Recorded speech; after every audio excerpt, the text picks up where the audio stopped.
კიდევ ერთი ახლად რეაბილიტირებული ბიბლიოთეკა ქუთაისში.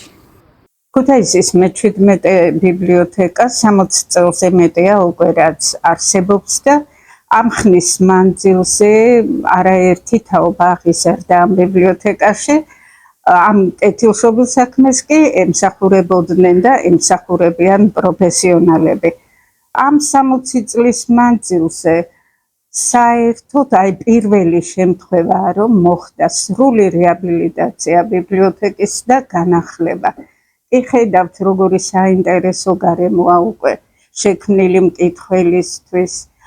Არის სრულიად გაახლებული ბიბლიოთეკა, ახალი ინვენტარით.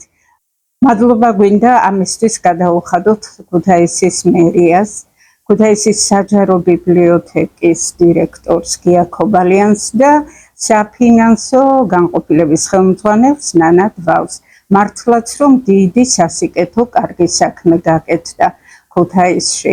ციფრულ ეპოქაში ახალგაზრდების ერთი ნაწილი დაცილდა წიგნს და ჩვენ ბიბლიოთეკარებს ძალიან დიდი საპასუხისმგებლო საქმე გვაქვს რომ დავაბრუნოთ ეს თაობა წიგნთან.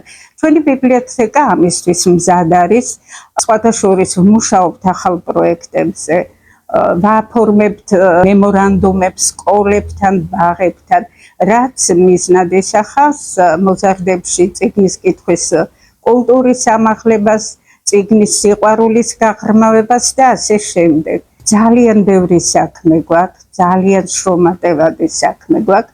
წიგნიერებამ უნდა გადაარჩინოს ქვეყანა და აუცილებლად უნდა გავითავისოთ ყველამ ბოლომდე, რომ ბიბლიოთეკა შეუცვლელია.